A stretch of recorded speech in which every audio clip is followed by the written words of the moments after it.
खत्म किए थे।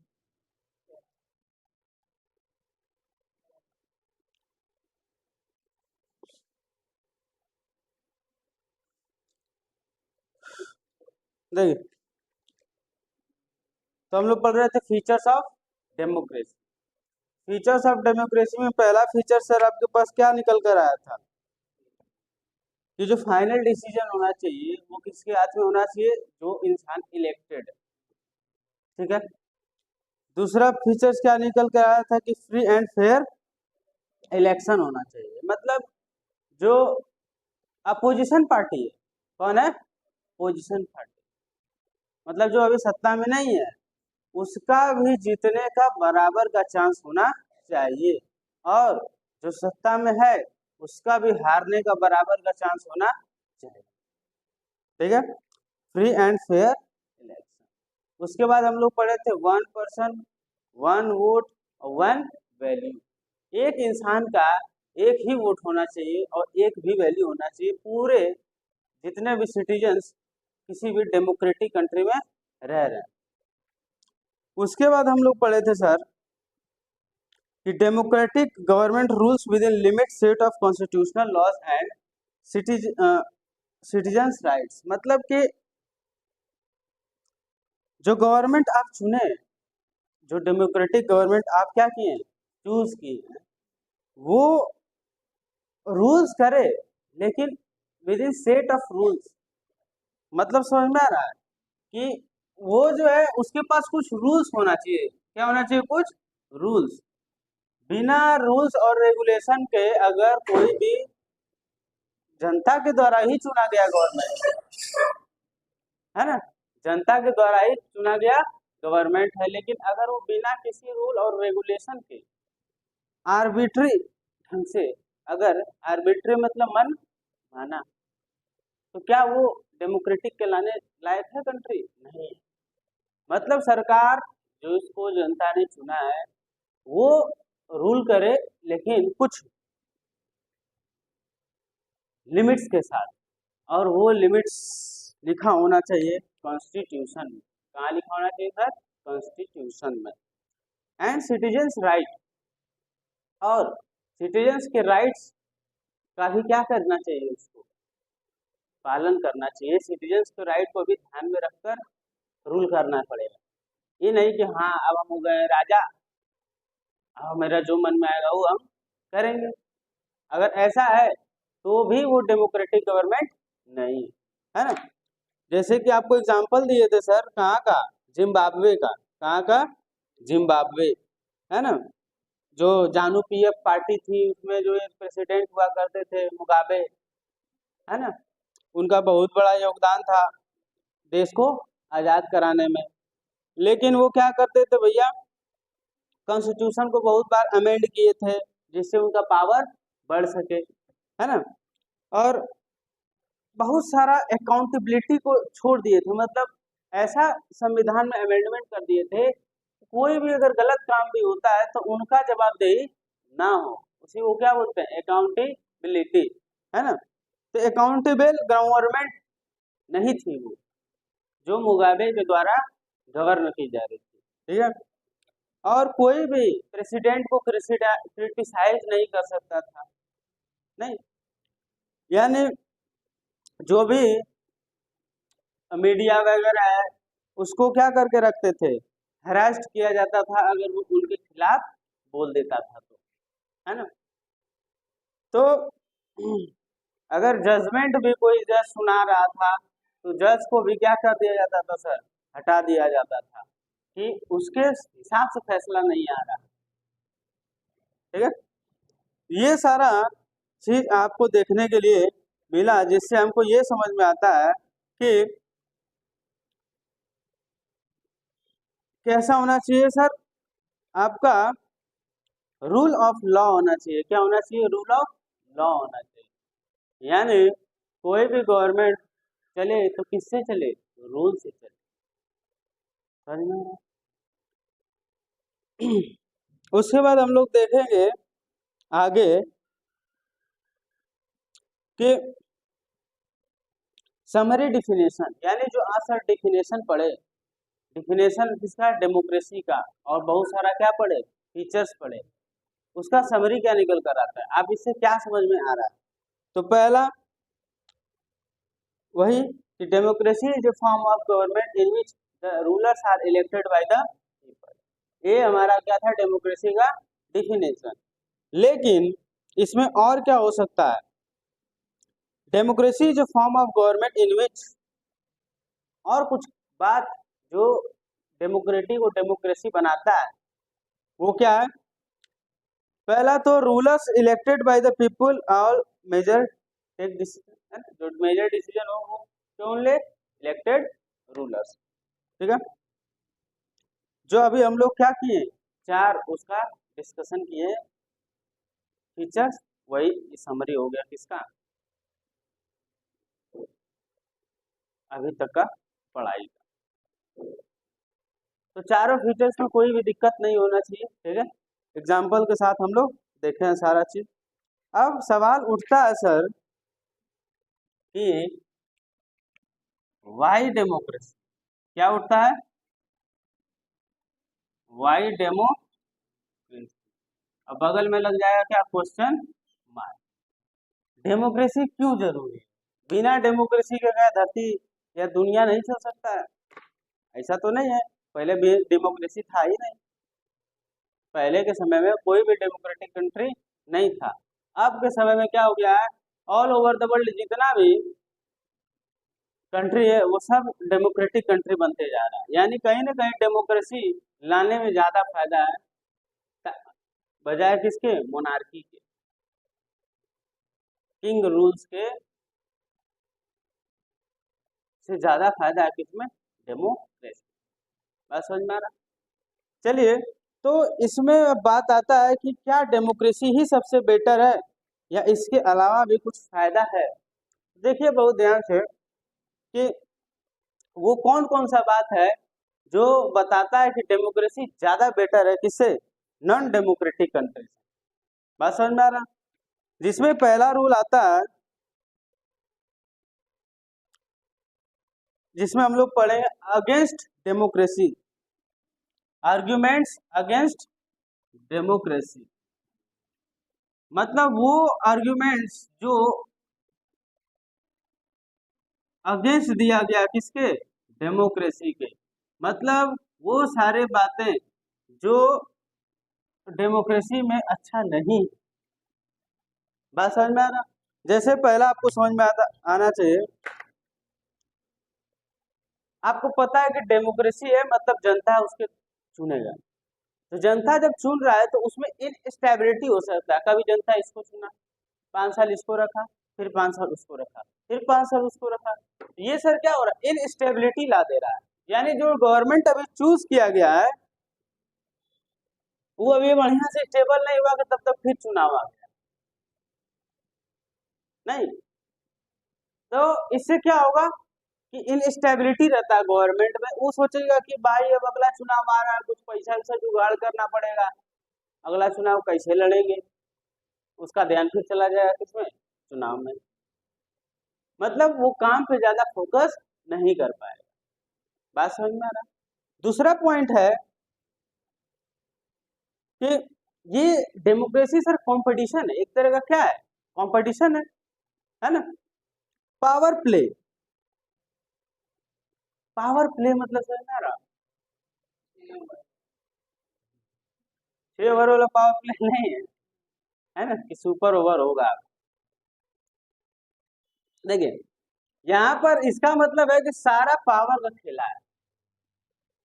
अगर आप पावर आपके पास ज्यादा है तो कहीं ना कहीं आप सर उस रेस में, उस कंपटीशन में लीड करेंगे नहीं।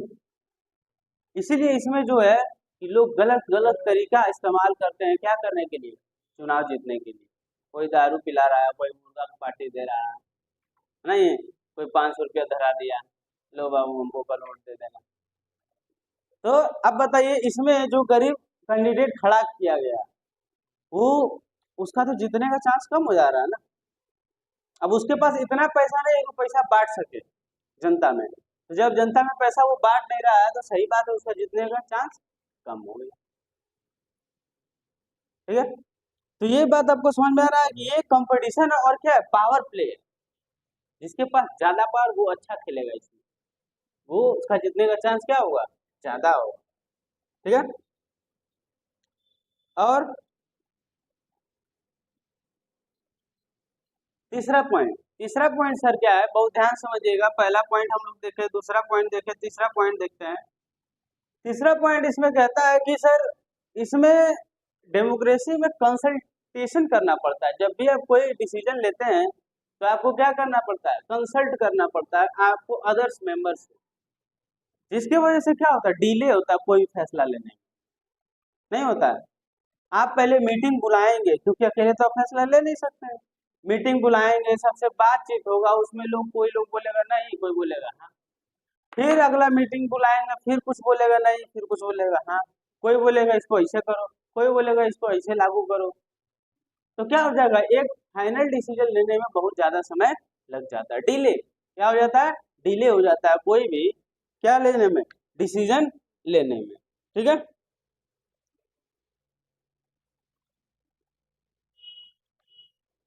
उसके बाद मान लीजिए आप चुन लिए, ध्यान से समझिए चौथा बात, कि अगर आप मान लीजिए चुन लिए हैं, तो जिसको सर आप चुने हैं, अगर वो एक नंबर का जाहिल इंसान है, समझ में आ रहा है? जाहिल मतलब क्या है, कि पैसा दे के टिकट लिया और टिकट में क्या कर गया, जीत गया। जैसे पार्टी का टिकट मिलता है तो भैया उसमें माल चाहिए, ऐसे ही आपको टिकट मिलने वाला नहीं। अब वो है एकदम एक नंबर का गंवार, उसको कुछ नहीं पता है कि डेवलपमेंट कैसे करना है, विकास मतलब होता क्या है, समझ में आ रहा? कॉन्स्टिट्यूशन को हिंदी में क्या कहते हैं। लेकिन वो कहीं ना कहीं जीत गया, पैसे के दम पर या किसी और प्रभाव से वो क्या हुआ, चुनाव जीत गया। अब बताइए, अब आपके वो इंटरेस्ट को जानता ही नहीं है कि जनता का इंटरेस्ट किस चीज में, जनता क्या चाहती है। तो बताइए वो कभी विकास कर पाएगा, नहीं कर पाएगा, है ना? यही बता रहा है कि जो इलेक्टेड लीडर्स होते हैं वो जनता के बेस्ट इंटरेस्ट को नहीं जानते हैं। ठीक है। तो ये एक बैड डिसीजन लेने का भी काम करता है। ये बात समझ में आ रहा है? उसके बाद देखिए, पांचवा बात है करप्शन। पांचवा बात क्या है सर, करप्शन। डेमोक्रेसी में करप्शन बहुत ज्यादा है, और उसमें भी सबसे एक नंबर पर भारत। एक नंबर पर कौन है, भारत। भारत में इतना ज्यादा करप्शन है, इतना ज्यादा करप्शन है कि कोई हद ही साहब है।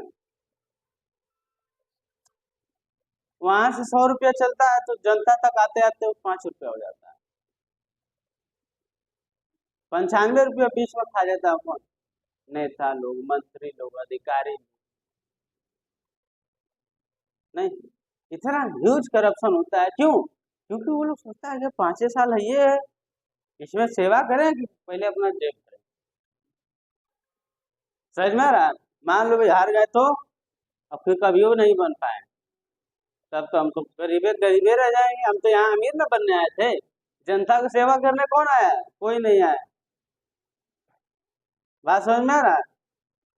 पॉलिटिक्स में जितने भी लोग आते हैं वो क्या करने, मलाई चाटने आते हैं। समझ में आ रहा है? जनता का सेवा करने से किसी को मतलब नहीं, उनको सिर्फ और सिर्फ जेब भरना है। समझ में आ रहा है?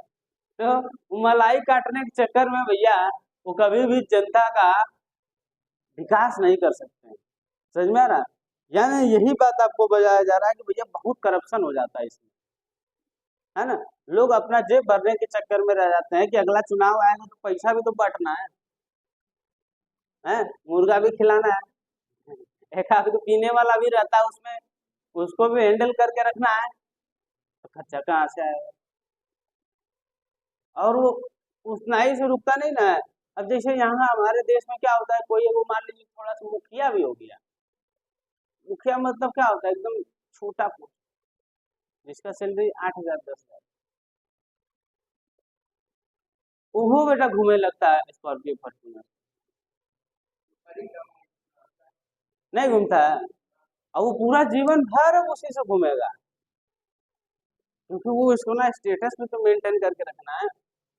साइकिल से चलेगा तो बोले अरे देखो साइकिल से चल रहा है, वैल्यू नहीं इसका, समझ में आ रहा है? अब वो स्टेटस मेंटेन करने के लिए पैसा कहाँ से आएगा? तो जो आपको आपके भला के लिए जो पैसा उसको मिला था वो अपना हवा बनाने में खर्चा करें। बात समझ में आ रहा? ए बाबू सीधा बैठो,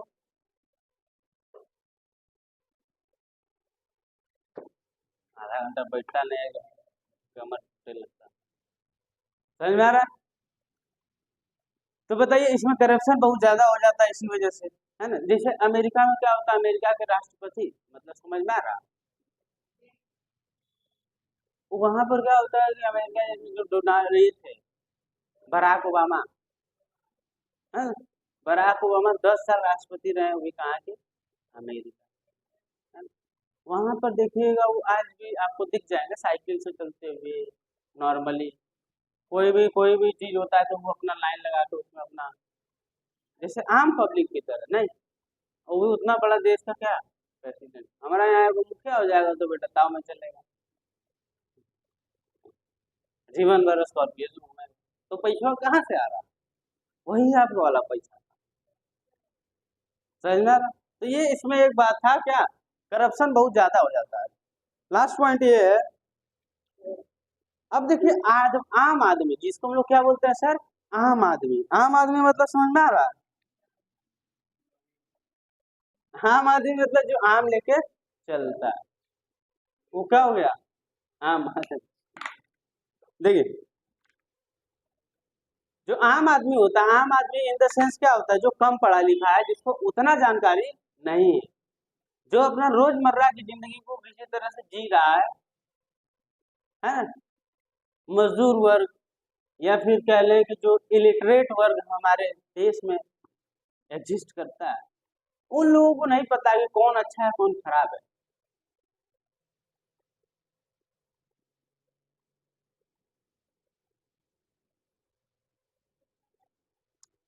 समझ में आ रहा है? उनको पता नहीं है कि कौन अच्छा है कौन खराब है। नेताजी है वहां एकदम लच्छेदार भाषण दिए और वो बेचारा उसी में बह गया, समझ में आ रहा है? अब उसमें बह गया, उसी भावनाओं में बह के वोट मार दिया, उसको समझ में आया नहीं कि गलत क्या है सही क्या है, तो उससे क्या होगा, गलत रिप्रेजेंटेटिव चुना जाए। जो एक नंबर का चोर डकैत था वो चुना गया, जो शरीफ आदमी था वो हट गया। बात समझ में आ रहा है? क्योंकि आम आदमी इसमें क्या होता है, वो जानता नहीं कि कौन हमारे लिए अच्छा है और कौन क्या है खराब है, और उसका फायदा जो इस तरह के लीडर्स होते हैं वो उठा लेते हैं, जिनको सब कुछ पता है कि जनता कैसे बहेगा, लहर क्या है, लहर। यहाँ तक बात समझ में आ रहा है? तो ये सारा पॉइंट था जिससे हमको ये समझ में आता है कि सर डेमोक्रेसी कोई मैजिकल सॉल्यूशन नहीं है हर प्रॉब्लम का। Democracy is not a magical solution of any problem, लेकिन कुछ तो अच्छा है, तभी तो सारा वर्ल्ड इसको क्या कर रहा है, धीरे धीरे अपने यहाँ ला रहा है। तो अब हम लोग पढ़ेंगे arguments for democracy, arguments for democracy. ध्यान समझिए, ये क्या था, अगेंस्ट था, ये क्या था, अगेंस्ट। अब हम लोग क्या पढ़ेंगे, आर्ग्यूमेंट्स फॉर डेमोक्रेसी, ठीक है? यही सब पॉइंट्स आपको लिखना है सर एग्जाम में, यही सब पॉइंट क्या करना है आपको, लिखना है एग्जाम में। एग्जाम में जब आप ये सब पॉइंट लिखेंगे तो आपको नंबर, मान लीजिए आपको एक क्वेश्चन ऐसे आ गया, राइट 5 आर्गुमेंट्स अगेंस्ट डेमोक्रेसी, बात समझ में आ रहा? तो आपको 5 वो पॉइंट लिखना पड़ेगा, 3 पॉइंट बोल दिया तो 3 पॉइंट आपको लिखना पड़ेगा, और बहुत ज्यादा चांस है, 99% चांस है कि इस चैप्टर में से इससे और उससे एक सवाल बन जाए। बात समझ में आ रहा है?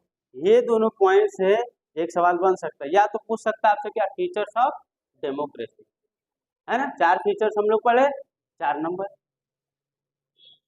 बात समझ में, डायरेक्ट क्वेश्चन रहेगा, बहुत अंदर नहीं जाना आपको, लेकिन आपको जो ऊपर ऊपर सिस्टम उसको तो समझ में आना चाहिए। तो हम लोग ये देखे आर्ग्यूमेंट्स अगेंस्ट डेमोक्रेसी, अब हम लोग देखेंगे आर्ग्यूमेंट्स फॉर डेमोक्रेसी, यानी वो सब क्या है, अच्छाई किसका, डेमोक्रेसी का, तभी तो इतना सारा देश दुनिया इसको क्या कर रहा, अपना रहा। बात समझ में आ रहा। चलिए तो अब हम लोग शुरू करते हैं कहानी। आप लोग जो है कि रीडिंग मारें ताकि आप लोग अच्छे से समझ सकें। देखिए आर्ग्यूमेंट फॉर डेमोक्रेसी, ध्यान समझिएगा, इसको क्या कहता है कि चाइना का इसमें एक एग्जांपल दिए, चाइना इसमें बहुत बार आ रहा है क्योंकि चाइना ही सब चीज का जड़ नहीं। आज हमारे इंडियन मार्केट में सबसे ज्यादा कौन है, चाइना। हाँ? जहाँ भी जाइएगा चाइना सामान आप मिल जाएगा आराम से, सस्ता सस्ता और टिकाऊ नहीं है, टिकाऊ नहीं रहेगा लेकिन फिर भी कुछ दिन तो चलेगा ही है। अब सब ये जहाँ 50,000 का सामान खरीदेंगे वहाँ 5,000 में आपको दे देगा, वही सब सिस्टम रहेगा, देखने में हवा बनाने में काय। देखिए तो आर्गुमेंट्स क्या है सर डेमोक्रेसी के लिए। पहला आर्गुमेंट ध्यान समझिए, कहानी है चाइना का 1958 टू 1961, ध्यान समझिए 1958 से लेकर 1961 के बीच में चाइना में सर क्या हुआ था, फेमाइन आया था। फेमाइन मतलब समझ में आ रहा, अकाल, जिसमें लोगों के पास खाने और पीने का नहीं था, समझ में आ रहा, भूखमरी हो गया था। क्या हो गया था, भूखमरी। और इस भूखमरी में सर लगभग लगभग 3 करोड़ जनता, कितना, 3 करोड़, इट्स ह्यूज नंबर नहीं, 3 करोड़ मतलब समझ में आ रहा है, एक जगह खड़ा कर दोगे तो दूर दूर तक आदमी दिख नहीं, 3 करोड़ जनता फेमाइन की वजह से डेथ कर, ठीक है। अब बहुत ध्यान समझिएगा, उस समय इंडिया का भी स्थिति बहुत अच्छा नहीं था,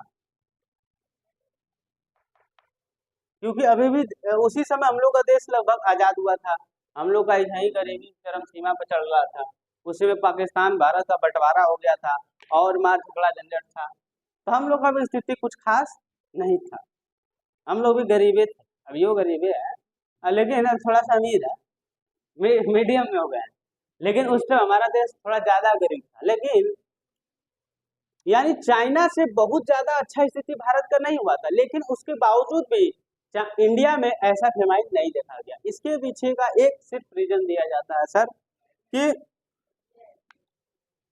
इंडिया में सर क्या एग्जिस्ट कर रहा था, डेमोक्रेसी। इंडिया में सर क्या एग्जिस्ट कर रहा था, डेमोक्रेसी, है ना। कहां पर, इंडिया में, इंडिया में सर डेमोक्रेसी एग्जिस्ट कर रहा था, जिसके वजह से क्या हुआ कि जो भारत के देश का पॉलिसीज बनाया गया देश को चलाने के लिए, वो कहीं ज्यादा बेटर था चाइना से इंडिया में, समझ में आ रहा। चाइना के लोग, जो वहां का शासन था, जो राज कर रहा था, वो उतना अच्छा पॉलिसी मेकिंग नहीं कर पाया जैसा इंडिया वाला किया। क्यों, इसके पीछे का क्या कारण है सर, इसके पीछे का यही कारण है कि यहाँ पर जो सरकार है हमारा, वो अकाउंटेबल है। इंडिया का गवर्नमेंट क्या था sir, accountable. Accountable in the sense क्या हुआ कि यहाँ का सरकार जो जवाब देना पड़ता है सरकार को, क्या देना पड़ता है सर, जवाब। क्योंकि अगर सरकार, अगर मान लीजिए 3 करोड़ लोग भारत में मरते हैं, तो बताइए वो सरकार गिर गया होता, पलट जाता पूरा तख्ता। क्यों, क्योंकि अगले साल फिर क्या होना है, चुनाव, 5 साल बाद फिर होगा। 5 साल बाद जब आप जाइएगा वोट मांगने, तो आपको लात मार के ही भगाएगा और दूसरा कोई रास्ता ही नहीं, समझ में आ रहा।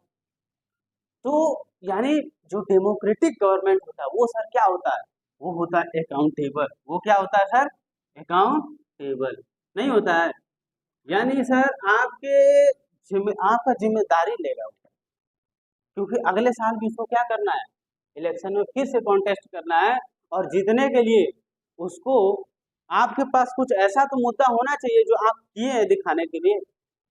बात समझ में आ रहा? तो ये देखा गया है कि जितना भी डेमोक्रेटिक कंट्री होता है और इंडिपेंडेंट, ठीक है, वहां पे कोई बड़ा फेमाइन अभी तक नहीं आया है जो कि नॉन डेमोक्रेटिक कंट्री में आया है। क्योंकि जो डेमोक्रेटिक कंट्री होता है वहां का सरकार जिम्मेदारी लेती है, अकाउंटेबल होती है टू द पीपल। बात समझ में आ रहा? चलिए, यानी डेमोक्रेसी जो है सर रिस्पॉन्ड के मामला में, यानी जो जनता का आवश्यकता है, क्या है जनता का आवश्यकता, उसको बहुत जल्दी रिस्पॉन्ड करता है। किसमें? डेमोक्रेसी में। नहीं रिस्पॉन्ड करिएगा जनता क्या कर देगी? विद्रोह कर देगी। अगले साल आपको फिर ऐसा जगह भेज देगा कि दोबारा उठ के आप आ नहीं पाएंगे। समझ में आ रहा? तो इतना ज्यादा जो होता है डेमोक्रेसी जो होता है, क्या होता है, ज्यादा तो नहीं लेकिन कुछ हद तक आपका ध्यान रखा जाता है। मान लीजिए जब भी गवर्नमेंट गैस का दाम, पेट्रोल का दाम, सब्जी का दाम, महंगाई बढ़ाती है तो एक बार जरूर सोचती होगी ज्यादा नहीं बढ़ाना भाई, नहीं तो अगला बात फिर कहाँ जाएंगे, काम को लेके जाएंगे वोट मांगने। नहीं, जनता बोल देगा नहीं बहुत तुम जो है कि लूट लिया हम लोग।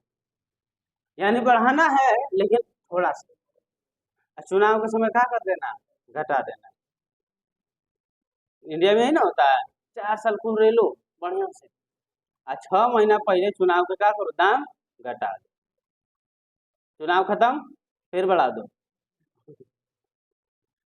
समझ में आ रहा है?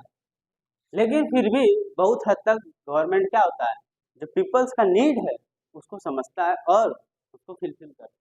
इसीलिए बोला जाता है कि a democratic government is better government because it is a more accountable form of government।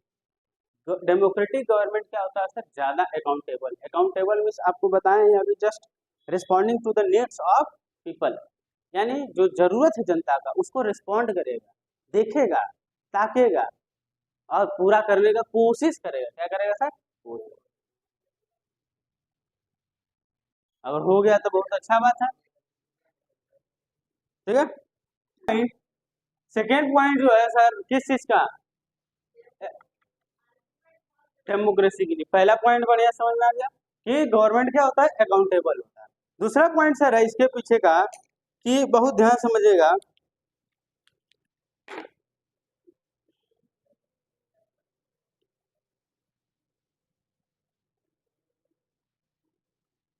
जो डेमोक्रेटिक कंट्री होता है, बहुत ध्यान से एक बात समझिए, जो डेमोक्रेटिक कंट्री होता है वो ज्यादा अच्छा डिसीजन लेता है किसके कंपेयर में, नॉन डेमोक्रेटिक कंट्री के कंपेयर में।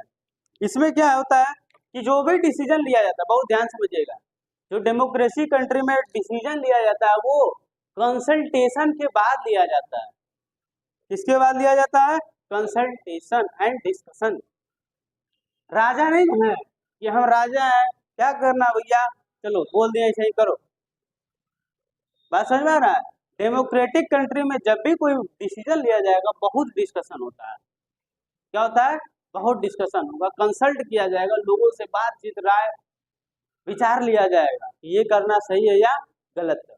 देखिए इसमें एक बात है कि अब जब डिसीजन ले रहे हैं तो उसमें बहुत लोगों को इन्वॉल्व करना पड़ेगा। वो लोग कौन होते हैं? पार्लियामेंट के मेंबर, जो अभी जिसको आप लोग चुन रहे हैं, है ना। 543 मेंबर क्या करते हैं, वहां जाके बैठ के खाली कुर्सी नहीं ना गर्म करेंगे, लेकिन सब वैसा ही करता है, जाकर खाली खाता हुआ भाई।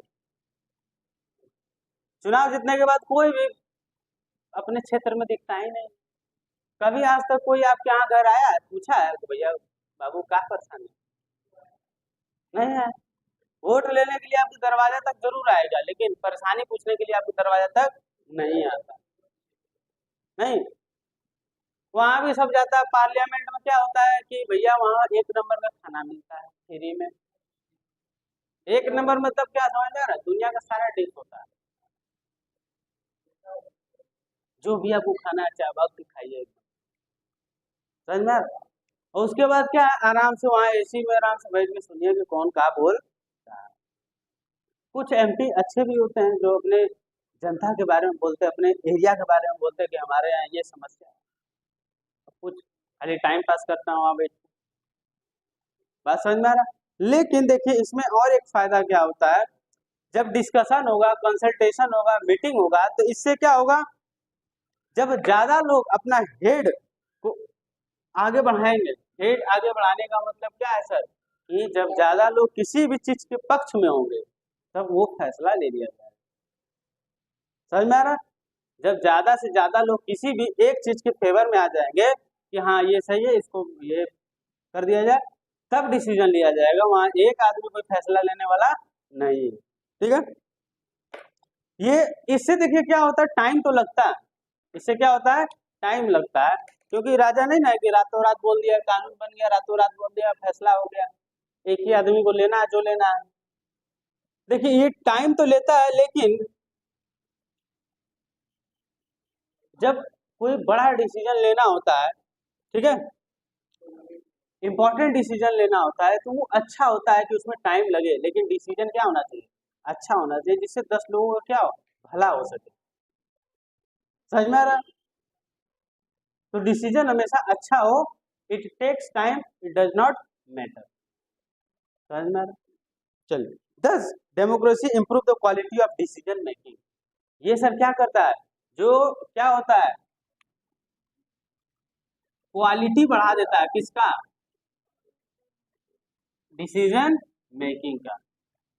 क्या बढ़ा देता है, क्वालिटी, किस चीज का, डिसीजन मेकिंग। समझ में आ रहा? It takes time but the important decision has to be given time. Third point समझिए, थर्ड पॉइंट क्या कहता है, मतलब तीसरा argument for democracy, third argument for democracy क्या कहता है, देखिए थर्ड पॉइंट क्या है, democracy provides a method to deal with differences and conflict. हमारा देश भारत, हमारा देश भारत, जिसमें इतने तरह का भाषा बोला जाता है, इतने डाइवर्स टाइप के लोग यहाँ पे रहते हैं, जिसको चला पाना बहुत मुश्किल है। समझ में आ रहा? यानी जिस कंट्री में डाइवर्सिटी इतना ज्यादा हो, on the basis of language, है ना, सोशल रीजन्स, प्रैक्टिसेस और रिलीजियन, कास्ट, बहुत हम लोगों के यहाँ डाइवर्सिटी है। हर 10 किलोमीटर 20 किलोमीटर पर सर भाषा बदल जाएगा देश में। तो इतने डाइवर्स कंट्री में लोग कैसे साथ रहें, लोग कैसे साथ रहें, ये मुद्दा उठ जाता है कब, जब हमारे यहाँ गवर्नमेंट हो किसी और तरीके का। जैसे मान लीजिए अब इतने टाइप के लोग हैं, तो सब अपने अपने नजरिया से दुनिया को अलग अलग तरीके से देखते होंगे, सबका व्यू अलग होगा, सब लोग अलग तरीका से सोचते होंगे कि हाँ देश ऐसा होना चाहिए, कुछ लोग बोलेगा नहीं देश ऐसा होना चाहिए, यानी सबका अपना ओपिनियन है, सबका अपना क्या है, ओपिनियन है। ठीक है, तो इससे होगा क्या, इससे सर होगा कॉन्फ्लिक्ट, इससे सर क्या होगा, कॉन्फ्लिक्ट, झगड़ा हो जाएगा लोगों में इस बात को लेकर कि नहीं हम ऐसा सोचते हैं तो ऐसा होना चाहिए, है ना, हम ऐसा सोच रहे हैं तो ऐसा, हमारे हमारे भाषा को राज्य भाषा बनाना चाहिए, राष्ट्रभाषा बनाना चाहिए, हमारे देश को, हमारे जगह को कंट्री का सबसे बेस्ट जगह बनाइए, है ना, हम लोग को ज्यादा पावर दीजिए। हो सकता है या नहीं हो सकता है, लेकिन इसमें क्या होगा सर, जो कम है, मान लीजिए अगर हिंदू है मुस्लिम है, तो मुस्लिम का आबादी हमारे देश में कम है, तो अगर हमारे देश में डेमोक्रेसी नहीं होता सर, तो मुसलमानों को क्या किया जाता, उनका कुछ भी चलता नहीं, उनको दबा के रखा जाता, या फिर कह सकते हैं कि उनको किसी भी चीज में आगे बढ़ने का मौका नहीं दिया जाता। लेकिन ऐसा नहीं है ना, हमारे यहाँ क्या है कि माइनॉरिटीज कम्युनिटीज भी है, तो भी उसको बराबर का हक होता है, वो भी पढ़ लिख कर कुछ कर सकता है, वो भी नया स्टार्टअप कर सकता है, उसको कोई रोक टोक नहीं, वो भी रूल के सामने सर इक्वल है ना। यानी ये चीज आपको क्या देता है, अगर मान लीजिए डेमोक्रेसी नहीं होता है, तो जो ज्यादा पावर होता है, जिसका ज्यादा संख्या होता है, वो बार बार जीत जाता है, उसका मनमानी चलता है। बात सही है ना। मान लीजिए 100 लोग एक कम्युनिटी के हैं और एक कम्युनिटी में 20 लोग हैं, तो भैया 100 लोग तो हमेशा भारी रहेगा ना। तो वो क्या करेगा, वो अपना सब कुछ जैसे वो रहना चाहता है, वो करना चाहता है, देश को चलाना चाहता है, उस पर थोपेगा कि तुम भी बेटा ऐसे ही रहो, हम चाहते हैं। समझ में आ रहा? क्योंकि उनका संख्या क्या है, ज्यादा है। ये सर क्या करेगा, कॉन्फ्लिक्ट ला देगा दोनों लोगों के बीच में, झगड़ा का जड़ बन जाएगा, जिसके वजह से क्या हो जाएगा, अनहैप्पीनेस। लोग साथ में रहेंगे लेकिन खुश नहीं रहेंगे, और कभी ना कभी ये जो अनहैप्पीनेस है वो बाहर निकल कर आ जाएगा, लोग विद्रोह कर देंगे और कॉन्फ्लिक्ट हो जाएगा, झगड़ा हो जाएगा, नहीं हो जाएगा। तो डेमोक्रेसी ही है जो इसका एक पीसफुल सॉल्यूशन निकाल कर लाएगा। कैसे? क्या ये काम राजा नहीं कर सकता है? नहीं, क्योंकि अगर राजा किसी न किसी कम्युनिटी का तो होगा ही एक, वो क्या करेगा, वो अपने कम्युनिटी को फेवर करेगा बार बार। वो कर सकता है, लेकिन यही तो बात है ना, डेमोक्रेसी में जो गवर्नमेंट होता है, सरकार होती है, उसके पास पावर ही नहीं ज्यादा दिया जाता है, लिमिट पावर होता है ना। आप कितना भी गाली दे रहे हैं, आपको मार नहीं सकता है, नहीं मार सकता है, बेवजह आपको उठा के कहीं बंद नहीं कर सकता है, क्योंकि वो बंद करेगा कब, जब जज साहब बोलेंगे कि हाँ भैया ये दोषी है। नहीं, उसके अंदर भी लिमिट है ना, उसको भी संविधान के हिसाब से चलना पड़ता है। बात समझ में आ रहा? लेकिन अगर वही मोनार्की होता है तो वहां पर बताइए राजा जो होगा वो सर अपने हिसाब से डिसीजन ले लेगा, बोलेगा नहीं नहीं हमारा कम्युनिटी का आदमी को बढ़ाओ जी, ज्यादा ही लोग को भर्ती करो, ये लोग ज्यादा नौकरी में रहेगा, बाकी सबको हटाओ। नहीं, तो ये क्या करेगा, अनहैप्पीनेस करेगा कि नहीं करेगा? इससे लोग क्या हो जाएंगे, नाखुश हो जाएंगे, और कहीं ना कहीं ये कन्फ्लिक्ट का रूप ले लेगा, बाद में झगड़ा का झंझट हो ही जाएगा। तो इसका सिर्फ एक ही सॉल्यूशन है सर, क्या, डेमोक्रेसी, जिसमें आपको उनसे भी तो वोट लेना है, उनसे भी वोट लेना है, तो आप उनका भी ख्याल रखेंगे और इनका भी ख्याल रखेंगे। नहीं, क्योंकि डेमोक्रेसी में ना ही कोई परमानेंट विनर है, ना ही कोई परमानेंट लूजर, कोई कभी भी जीत सकता है और कोई कभी भी हार सकता है। तो जो सबका ख्याल रखेगा वो जीत जाएगा, और जो क्या करेगा उसमें राजनीति कर देगा या बायस होगा किसी एक कम्युनिटी की तरफ, वो हार जाएगा। बात समझ में आ रहा? ये सर आपका कहानी था किसको लेकर, कि जो है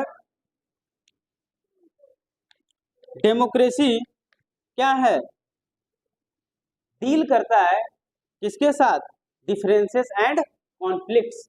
ये जो इतना तरह का डिफरेंसेस है हमारे देश में, डाइवर्सिटीज है ना, और कॉन्फ्लिक्ट को क्या करेगा सर, डील करेगा, अच्छे से डील कर पाता है कौन, डेमोक्रेसी।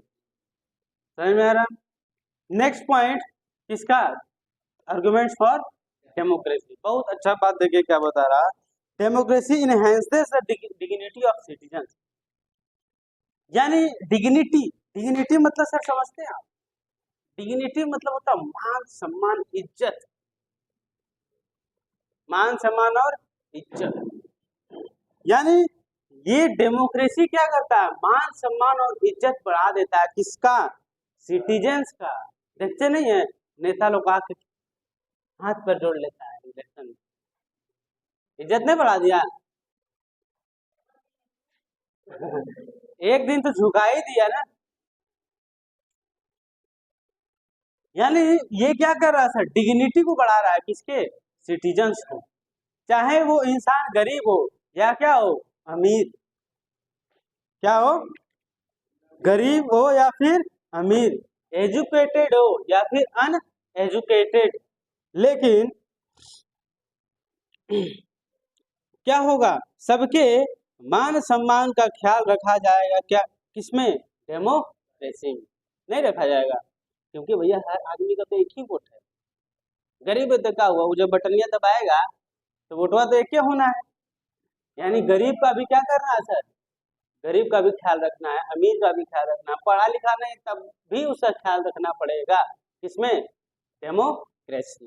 ठीक है, फाइनली लास्ट जो पॉइंट है, आर्गुमेंट्स फॉर डेमोक्रेसी, 5 इसमें पढ़े थे, 5 इसमें लास्ट, कि भैया ये अलग या अदर फॉर्म ऑफ गवर्नमेंट से बेटर इसलिए है क्योंकि अगर मान लीजिए आप इसमें गलती कर दिए, क्या कर दिए सर, गलती कर दिए, किसी को राजा बनाकर, किसी को रूलर बनाकर, किसी को इलेक्ट कर कर, तो आपको सुधारने का मौका मिलेगा। बस कितना साल रुकना पड़ेगा, 5 साल। 5 साल सब्र करना पड़ेगा। अगर आपसे गलती से मिस्टेक हो गया, क्या हो गया, गलती से मिस्टेक, तो वो सुधारने का आपको मौका मिल सकता है। सिर्फ ये पॉसिबल है किसमें, डेमोक्रेसी में। नॉन डेमोक्रेटिक कंट्री में सर ये आपके पास सुविधा है नहीं, नहीं है। वहां चाहे आप सुधारिए चाहे मत सुधारिए, अब जो हो गया है वो है, समझ में आ रहा है। और सबसे मस्त पॉइंट इसमें क्या था सर, कि आप जो मिस्टेक कर देंगे उस मिस्टेक को सुधारने का भी आपको मौका मिलेगा, किसमें, डेमोक्रेसी में, ठीक है। यानी there is a room for correction. Room for correction मतलब आपको एक जगह दिया जाएगा जहां पर आप मिस्टेक है उसको क्या करिए, करेक्ट, ठीक है। तो ऐसा कहाँ पॉसिबल नहीं है, ऐसा पॉसिबल नहीं है कहाँ, नॉन डेमोक्रेटिक गवर्नमेंट, वहां पर कोई चांस नहीं है आपके पास सुधारने का, क्योंकि आप राजा को हटा ही नहीं सकते हैं, नहीं। बहुत अच्छा। तो बताइए यहाँ से आप लोगों से एक सवाल है कि डेमोक्रेसी और नॉन डेमोक्रेसी में, डेमोक्रेसी और नॉन डेमोक्रेसी में आपको कौन अच्छा लग रहा है, डेमोक्रेसी,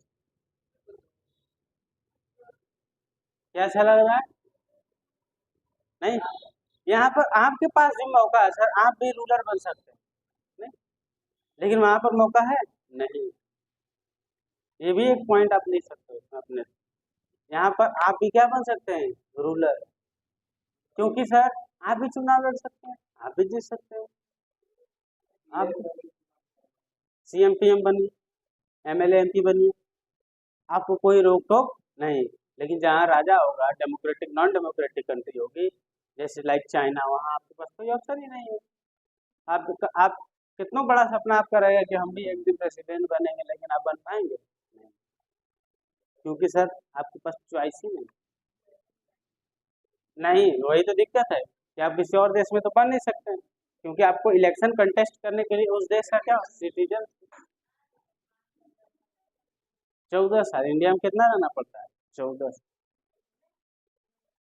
वहां पर 2।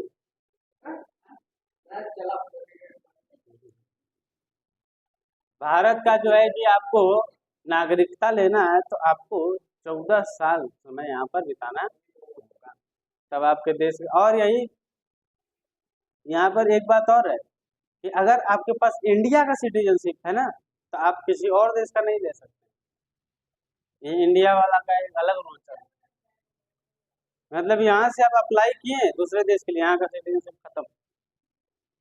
और सब कंट्री में ऐसा नहीं है, डबल सिटीजनशिप अलाउ है, लेकिन भारत में डबल सिटीजनशिप अलाउ नहीं है। हाँ, तो वहाँ का फिर खत्म करवाना पड़ेगा, यही तो इंडिया का रूल है ना, इंडिया में डबल सिटीजनशिप नहीं हो सकता। आप किसी और देश के तो वहीं रहिए, यहाँ मत आइए, यहाँ का रहना है तो सिर्फ यहीं करेंगे, कहीं और का नहीं। ये बहुत तगड़ा सिस्टम है भारत का, समझ में आ रहा है? बहुत बहुत सारा चीज है जिससे आपको इंडिया का सिटीजन बनना चाहिए, पहले ये रूल नहीं था। पहले क्या था, पहले जैसे पाकिस्तान बगले में, बांग्लादेश बगले में, वो बेटा धीरे से बाउंड्री, बाउंड्री कहाँ था सर, बकरी गाय चराते चराते बोल जाता था इंडिया में, बोल देते था हम भी इंडियन है। अब भाई इंडियन होने का कोई सबूत थोड़े है, वो भी तो हम ही लोग जैसा दिखता है सब। अब यूरोप से तो आया नहीं है कि अलग दिखेगा तो पहचान जाएगा आदमी के, ना ये तो वहां का लग रहा है है ना जी। पाकिस्तान, बांग्लादेश, भूटान, ये सब का आदमी हम ही लोग जैसा दिखता है, पहचाने में नहीं आता था। बोला गया ऐसे तो भाई सब पूरा पाकिस्तान ही घुस जाएगा इंडिया में, पूरा बांग्लादेश एक बस जाएगा इंडिया में। बहुत टाइट कर दिया गया उसके बाद सिटीजनशिप, कि आप भारत के नागरिक को बनना तो ऐसे आपको फॉलो करना पड़ेगा, समझ में आ रहा? अब एक लास्ट आपको बात बता देते हैं जिसको बोलते हैं broader meaning of democracy. Broader meaning of democracy, broader मतलब है ना, डेमोक्रेसी का क्या हुआ, ब्रॉडर मीनिंग क्या है, मोटा मोटा मीनिंग आपको क्या समझ में आता है कि डेमोक्रेसी से हम क्या समझ सकते हैं, ध्यान समझिएगा। तो modern democracy involves such a large number of people that is physically impossible for them to sit together and take a collective decision। देखिए, अब कहने के लिए तो यहाँ पर बोला जाता है कि जनता की सरकार, किसकी सरकार, जनता, जनता ही डिसीजन ले रही है, लेकिन एक्चुअली में बताइए क्या जनता डिसीजन लेती है? जनता के बिहाफ पर एक आदमी वहां पर जाता है, वो बोलता है कि हाँ भैया हमारे जगह के लोग ये बात बोल रहे हैं, नहीं तो वो बोलेगा तो क्या समझा जाएगा, पूरा यहाँ के लोग क्या कर रहे हैं, बोल रहे हैं, है ना, समझ में आ रहा? जैसे मान लीजिए ये कोई है, यहाँ का कोई एमपी है, क्या है, एमपी, अगर ये कुछ भी बोलेगा कहाँ पर, पार्लियामेंट में, तो क्या समझा जाएगा कि सर यहाँ के जितने भी नागरिक हैं वो ये बात बोल रहे हैं, ये नहीं बोल रहा है, कौन बोल रहा है, जनता बोल रही है, ये बात समझ में आ रहा है? अब बताइए क्या ये पॉसिबल है कि सब लोगों से डिसीजन मेकिंग में बात किया जाए? मान लीजिए कोई फैसला लेना है तो हर जनता से पूछना पॉसिबल है? 150 करोड़ लोगों से बात करिएगा तो पता चलेगा 10 साल लगे बातें करने, नहीं मतलब ये पॉसिबल ही नहीं है सर, नहीं है पॉसिबल। तो इसी को क्या बोला जाता है, तो फिजिकली इम्पॉसिबल है, फिजिकली क्या है सर, इम्पॉसिबल है कि देश का हर एक नागरिक डिसीजन में क्या करे, बैठे, डिसीजन मेकिंग में पार्टिसिपेट करे। तो हमारे यहाँ इनडायरेक्ट डेमोक्रेसी है, क्या है, इनडायरेक्ट डेमोक्रेसी तो है लेकिन कैसा है, इनडायरेक्ट, यानी जन, ऐसा माना जाता है कि सारा फैसला जनता ले रही है, लेकिन ऐसा होता नहीं, क्योंकि ये पॉसिबल भी नहीं, नहीं। दूसरा point, even if they could, the citizen does not have the time, the desire or the skill to take part in all decisions। मान लीजिए ऐसा बहुत दिमाग लगा के बहुत टेक्नोलॉजी का इस्तेमाल करके खूब व्यवस्था बना दिया गया, कोई भी कानून बनाना होगा हर एक आदमी का राय विचार लिया जाए, चलिए, लेकिन क्या हर आदमी उस लायक है? अब बता दीजिएगा, नहीं, अब ला दिए uniform civil code, uniform civil code parliament में रख दिए बिल, है आधा का 90% आदमी पता नहीं है यूनिफॉर्म सिविल कोड का, नहीं पता है, जो पढ़ रहा है उसको तो पता नहीं है, जो नहीं पढ़ रहा है उसको तो बातें हटा दीजिए, बात समझ में आ रहा? अब बताइए क्या वो समझ, वो वोट कर पाएगा समझदारी से, नहीं कर पाएगा, उसके पास वो स्किल है, नहीं है, बहुत लोगों का इंटरेस्ट ही नहीं रहेगा, दे हमको क्या कैसे रहेगा, हमको तो खाने के लिए, समझ में आ रहा है? यानी ना किसी के पास उतना टाइम है, ना डिजायर है, और स्किल भी नहीं है कि वो पार्टिसिपेट कर सके, तो ऐसा पॉसिबल भी नहीं है कि आप डायरेक्ट डेमोक्रेसी ले आइए, नहीं, जब तक जब तक जब तक पूरे देश की जनता, जब तक पूरे देश की जनता किस चीज में ना पार्टिसिपेट करे, जब तक पूरे देश की जनता स्किल्ड नहीं हो, क्या नहीं हो, स्किल्ड, उसके पास डिसीजन लेने का क्या हो, क्षमता नहीं हो, तब तक डायरेक्ट डेमोक्रेसी करना बहुत मुश्किल है और इम्पॉसिबल और सही भी नहीं रहेगा, क्योंकि हमारे देश के हर लोग स्किल्ड नहीं है कि वो डिसीजन मेकिंग में पार्टिसिपेट कर सके, समझ में आ रहा है? ये ब्रॉडर मीनिंग समझ में आ रहा है सब?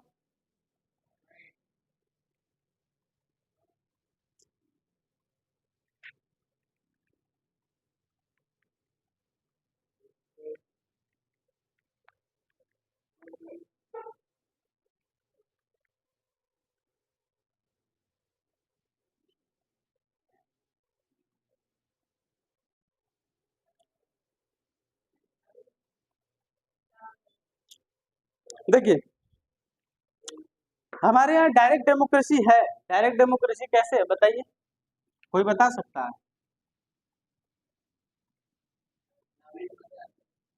हमारे यहाँ डायरेक्ट डेमोक्रेसी का एक सिस्टम है।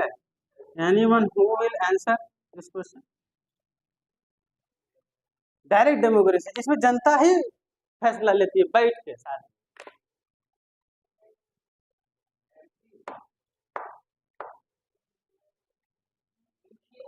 हाँ, ग्राम पंचायत। ग्राम पंचायत में पता है क्या होता है? गांव के लोग खुद डिसीजन लेते हैं। मतलब जो वोटर है वही क्या है, डिसीजन मेकर भी नहीं, डायरेक्ट डिसीजन मेकिंग में इन्वॉल्व होता है। यानी छोटे लेवल पर तो सही है, लेकिन बड़े लेवल पर इसको कर पाना बड़ी मुश्किल है। बात समझ में आ रहा? यानी हमारे यहाँ डायरेक्ट डेमोक्रेसी का भी एक सिस्टम है जिसको हम लोग बोलते हैं ग्राम पंचायत, जिसमें ग्राम के लोग, गांव के लोग ही क्या होते हैं, उसके मेंबर होते हैं। गांव के लोग ही क्या होते हैं सर, उसके मेंबर। और गांव के लोग खुद डिसीजन लेते हैं अपने लिए खुद कानून बना लेते हैं कि हमको नाली बनाना है, पहले सड़क बनाना। खुद बैठ के फैसला ले लेंगे, खुद बनाएंगे भी, है ना जी। गांव में यही ना होता है, जैसे मनरेगा क्या होता है, मनरेगा, मन किया तो रहेगा। जब मन किया तो काम करो, नहीं तो सही ना। मनरेगा मतलब समझ में आ रहा है? मनरेगा एक स्कीम है जो सेंट्रल गवर्नमेंट के द्वारा चलाया जाता है। सरकार आपको 100 दिन का काम देने के लिए मजबूर, सरकार आपको 100 दिन का काम देगी। 100 दिन का काम देगी मतलब किस तरह से, वो 100 दिन का काम दे दिया गया, आप उस 100 दिन में आप अपने गांव में विकास करिए, खुद आपको पैसा भी मिलेगा, है ना। उसमें गांव के लोगों से ही काम करवाया जाता है ताकि वो अपने लिए खुद सड़क बना सके, अपने लिए खुद गड्ढा खोद सके। गड्ढा मतलब क्या, तालाब अपने लिए खुद तालाब खोद सके, है। देखिए क्या हुआ, काम का काम भी हो गया, उनको मजदूरी भी मिल गया और 100 दिन रोजगार ही मिला ना। ये होता है क्या, डेमोक्रेसी। तो इसमें और कुछ खास बताने के लिए नहीं है, इसका एक दिन हम लोग क्वेश्चन आंसर डिस्कशन कर लेंगे, है ना। और इसको आप खुद से पढ़िए एक बार, किससे, बुक से। जब आप खुद से पढ़ेंगे बुक से, एक एक वर्ड को देखेंगे ना, तब ज्यादा आपको समझ में क्लियर है। तो इसी के साथ हम लोग इस चैप्टर को समाप्त करते हैं और फिर नेक्स्ट चैप्टर में हम लोग मिलेंगे।